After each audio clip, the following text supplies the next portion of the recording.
Imagine you're in a room full of liars, schemers, and cowards. Everyone's wearing a mask, shouting their strength, but one man sees through it all. Niccolo Machiavelli. He didn't just survive this world, he ruled it. Not with swords or wealth, but with a weapon sharper than any blade, the ability to spot weakness before it strikes. 3 subtle behaviors betray the frail, and once you know them, you'll never see people the same way again. Want to wield Machiavelli's power? Let's begin. Machiavelli lived in a snake pit, courts of deceit, ambition, and betrayal. He couldn't guess who was strong and who was bluffing. He had to know. Weakness doesn't scream. It leaks through cracks, in habits most miss, but Machiavelli hunted like prey. Spot these patterns, in enemies, allies, or yourself, and you gain an edge that turns threats into tools. Let's uncover the 3 behaviors that expose weak men, and how Machiavelli used them to build power. First, over-explaining. The strong decide, the weak defend. A man who endlessly justifies his choices isn't honest. He's insecure. Machiavelli saw it in court daily. A true leader spoke little, his authority clear. But a pretender, a minister, a merchant, they rambled, craving agreement to feel secure. Their identity leaned on being liked, not respected. To Machiavelli, this was a plea for permission to exist. Over-explaining hides fear of judgment, of rejection, of power. A man who needs approval before acting can't hold real influence because power demands silence. It demands conviction, not commentary. Next time someone repeats their point, trying to sound reasonable or virtuous, you're not hearing strength. You're witnessing doubt unraveling. Second, crocodile tears. Weakness disguised as charm. The frail don't always look scared. Often they're the friendliest in the room, warm, agreeable, eager to please. But it's not kindness, it's surrender cloaked as virtue. A strong man can be kind, but it's deliberate, never at the cost of dignity. A weak man, though, is always accommodating. He nods to dodge conflict, flatters to win favor, stays quiet when he should speak. He apologizes not for fault, but fear. When his charm fails, when approval doesn't come, he flips. Bitter, sarcastic, resentful. Why? His kindness was a tactic to avoid rejection, not genuine goodwill. Machiavelli saw this in public figures constantly. He wrote that a ruler must act decisively, even if it sparks tension. Restraint isn't fear, but fake charm always is. It's the posture of someone too frail to stand alone. Spot this, endless agreeability that sours under pressure, and you've found someone unfit for power. They'll crack when loyalty is tested. Real influence requires boundaries, saying no without regret, facing conflict without fake smiles. Machiavelli watched for this, knowing it marked a man whose allegiance would break. Third, spotlight addiction. The desperate need to be seen. This is the most blatant, almost painful to watch. The man who can't exist without notice. He amplifies every win, turns every moment into a performance, craves the stage. Machiavelli saw these men everywhere, and he knew their secret. They fear fading into nothing. This isn't confidence, it's panic. A man with no inner foundation believes his worth dies without attention. To Machiavelli, they were liabilities. They'd lie, betray, or stir chaos just to stay relevant. Silence terrifies them. Stillness feels like death, their worst fear, being forgotten. To undo such a man, you don't fight.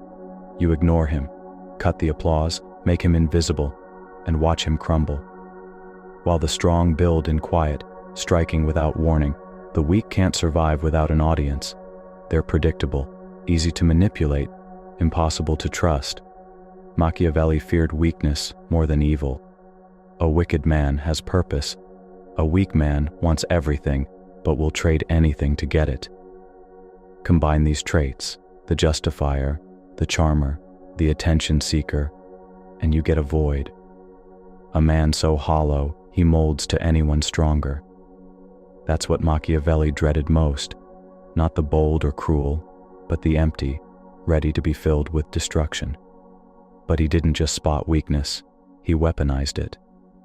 He turned these behaviors into leverage, predictors, tools.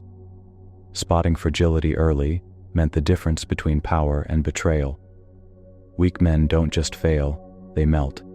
In politics, war, or life, you can't rely on someone who melts. So how do you protect yourself? You watch. Judge people not by words, smiles, or titles, but by patterns. See how they act when no one agrees, when no one watches, when no one praises. Look for the cracks. The strong don't panic in silence, they sharpen. The weak perform, explain, collapse. Once you see this, you wield discernment, a blade most never sharpen. You see not just who someone pretends to be, but who they'll become when life turns cruel. That's how Machiavelli chose allies, avoided ruin, and outlasted those fooled by facades.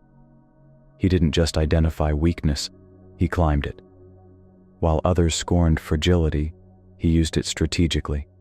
Know someone's emotional fault lines, their need to justify, please, or be seen, and you don't fight. You guide. Weak men crave leadership but hate control, so Machiavelli gave them what they wanted. For the explainer, he listened, nodded, said, "I see your point." That man clung to him, craving more, ready to serve for a taste of validation. For the charmer, he offered purpose, a task, a role. That man wouldn't betray him, not from loyalty, but because betrayal would shatter his fragile self. For the attention seeker, he gave a stage, let them speak, take credit, wear influence like a costume. But Machiavelli wrote the script. This is how empires rise, not with blood, but with psychological precision. You let the weak build your throne from their desperation to be seen, valued, included. If they turn, don't fight. Withdraw their spotlight.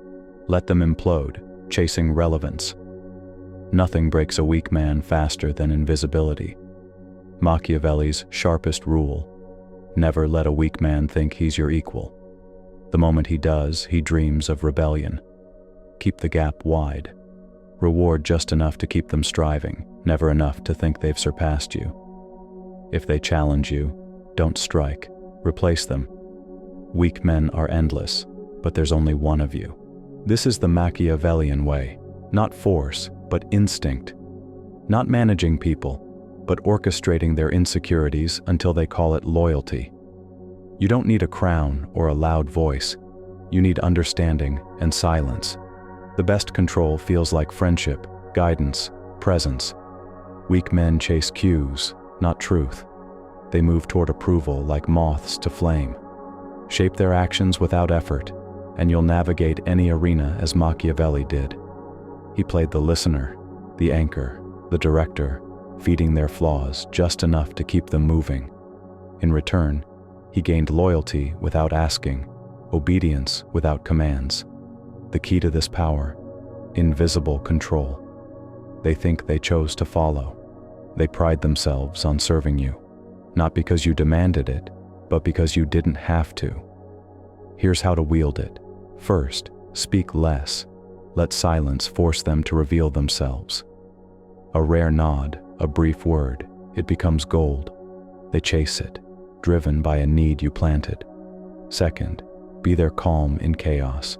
Weak men spiral, you stay steady. They'll project strength onto you, following without question. Third, reward unpredictably. Be elusive. Some days, acknowledge them, others vanish. Uncertainty breeds obsession. They'll perform, guessing, orbiting you. This is where dominance begins. When they crave your approval, your absence punishes. Your silence corrects. They're yours, not through fear, but dependency. They'll call it respect, but you'll know. You saw their fractures and rose while they scrambled. Machiavelli feared one thing above all: weakness within himself. He knew it lurks in everyone, creeping through over-explaining, the need to be liked, the hunger for applause. Self-mastery was his daily war. Lose once, and the world would exploit your flaw. His method: first, he watched his words. If he repeated himself, tailored his message, he stopped. Was he speaking from conviction or begging acceptance? Second, he questioned his agreements. A weak yes can ruin you. He paused, asking, would I agree without fear of losing favor? If not, he refused, no excuse. Third, he embraced silence. Weak men fill it with noise. He made it his weapon, measuring his ease within it. Fourth, he avoided needless exposure. The strong choose when to appear, building in shadow until their move feels like fate. He purged every weak habit before the world could use it against him. Ask yourself, do I seek praise, fear rejection, speak to be agreed with, explain when silence would suffice? These reveal your limits. Feed them and you stagnate. Kill them and you become undeniable. In Machiavelli's world, you're not punished for evil. You're punished for being predictable, frail. Strip weakness out and your presence commands. You lead and no one questions. They don't see a man trying, they see one forged. Respect isn't begged or demanded, it's engineered. True respect, the kind that silences a room, comes from mastering what weak men fear: discomfort, misjudgment, solitude. Embrace tension, sharpen under scrutiny. When you silence the need for validation, you become untouchable. People fear what they can't decode. When your silence outweighs their words, when you need no approval, you shift the dynamic. They adjust, speak cautiously, because they dread appearing weak in your presence. You don't chase respect, you become its source. Make your respect costly. Don't praise lightly, don't smile freely. Make them earn it. They'll rise to your standard or vanish. Either way, you win, stronger allies or exposed frailties. This is how you rule, with influence that's felt, not shouted. You become the standard, the mirror exposing their flaws, the reminder that strength needs no introduction. Let the weak chatter, chase comfort, seek attention. While they do, you build, in silence, with precision, until they can't look away, never grasping how you won without playing their game. Machiavelli's final lesson: you don't expose weakness by fighting it. You expose it by never needing to. Rise above and let their cracks reveal themselves.